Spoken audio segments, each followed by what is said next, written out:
या अरण्यात राहणारा ब्रह्मराक्षस ब्रह्मराक्षस मी तुमच्या माया लागते. तुमच्या सभेत बोलण्यास मला जास्त धीर नाही. मला कुठं धीर आहे? तरी मार्ग थोडा मला जायला द्या. मी बोलण्याचा धीर करतोय. हो पण एवढे घाबरता? घाबरण्याचं कारण नाही. तुला घाबरत नाही. घाबरण्याचं कारण नाही. कारण या अरण्यात राहून मी कित्येकाला भक्षण करतो. बापरे. माझ्या भुकेचा शांत पण करतो. पण तुला खाणार नाही. मला जाणार नाही. तुला खाणार नाही. बरं झालं. याला कारण तूच आहेस. ती कशी काय? तुला मी का खाणार नाही? का? तुला मी का खाणार नाही? का? खाण्यासारखं तुझ्यात काही दिसतच नाही. बरं झालं. म्हणजे जेणेकरून मी वाचेल तरी. वाचवायला नाही. त्याच्यासाठी मी इथं आलोय. अगं उंचाशा टेकडीवर राहिलो. सरळ निरीक्षण केलं आणि तुला तो नादुगाला काढला. एखाद्या कोकड्याप्रमाणे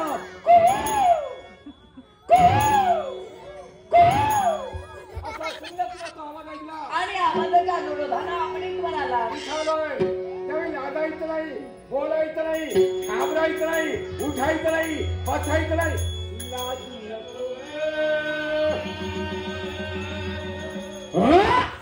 बापरे. लाजू नको.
मी कलावंत प्राणी आहे. माझ्या नाव 21 कला आहे. 2 कला दाखविल्या. आता राहिल्या 19. लग्न झाल्यानंतर प्रत्येक दिवशी आगळ्या वेगळ्या. तुमच्या कला ठेवा. त्या कलांची मला आवश्यकता नाही. जन्माची संधी मी तुम्हाला देते. 4 दिवस तुकडे जगायचे असेल तर हे कालचं पाखरू मला संधी येते. हे कालचं पाखरू किती महाग पडेल याचा विचार मग ही जर का मनाची स्मृती तुला आठवली असेल तर ही तुझी मी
या अरण्यात राहणारा जाता वस्तीस्थान तोच ब्रह्मराक्षस. मी हे ब्रह्मराक्षस तुझ्या